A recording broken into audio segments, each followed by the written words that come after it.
Qui est aveugle comme celui qui fut comblé de bien, aveugle comme le serviteur de l'Éternel? Ésaïe 42, 19.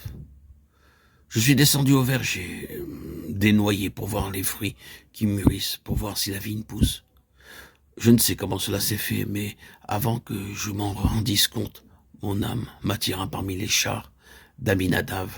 Cantique des Cantiques 6, 11, 12. Il est nécessaire que la Soulamite apprenne maintenant à quelles conditions elle restera dans la lumière. Elle n'est pas encore habituée à ce nouveau degré d'union avec le Seigneur.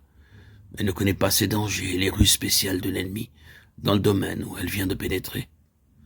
Elle ne tarde pas à savoir de quelle manière on peut interrompre la communion, que cependant elle recherche. Je suis descendu pour voir, dit-elle, pour voir si les fruits mûrissent. Ceci, dans l'expérience, implique le regard tourné vers soi, et immédiatement un nuage se forme entre l'âme et Dieu. Elle est le jardin, et ce n'est pas à elle de chercher à voir s'il y a croissance.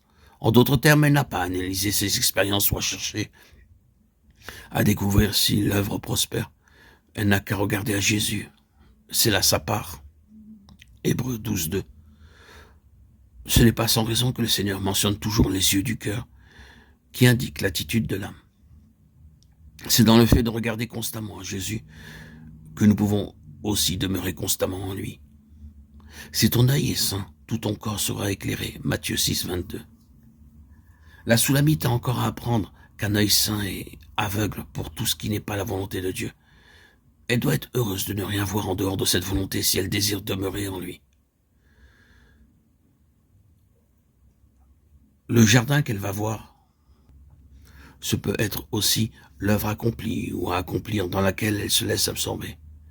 Elle désire se rendre compte s'il y a quelques promesses de fruits, ou elle doit apprendre à ne rien faire de son propre mouvement en dehors de son bien-aimé, même les plus petites choses, car les petites choses peuvent avoir de grandes conséquences.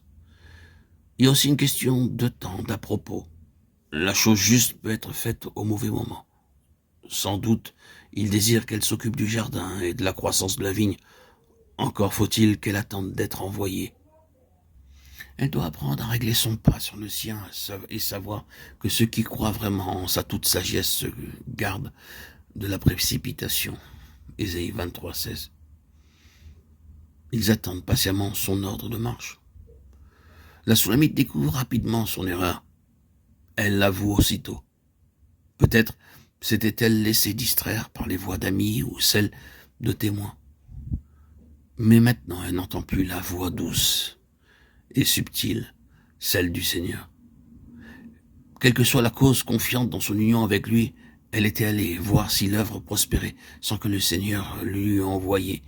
Peut-être a-t-elle obéi à un tempérament vif, actif, l'un de ceux qu'il est difficile d'amener dans le calme et le repos de Dieu, parce qu'ils recourent constamment à leur activité naturelle, leur énergie naturelle.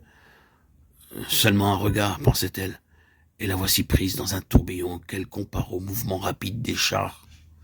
Elle n'est plus dans le sentier tracé par le bien-aimé, mais elle a perdu la paix intérieure. Mais qui sont ces personnes de haut rang, cause immédiate de son égarement? Peut-être des âmes sœurs de son âme, auxquelles elle est attachée par les liens spirituels les plus puissants, peut-être ses propres enfants spirituels, devenus des chefs, ou d'autres encore qui, de Jacob, sont devenus des Israël, princes spirituels, puissants avec Dieu. Psaume 45, 17. Oh, âme qui veut marcher de façon ininterrompue dans la volonté de Dieu. Tu dois apprendre à être aveugle et sourde à tout ce qui n'est pas lui. Alors tu pourras demeurer dans le sein des saints.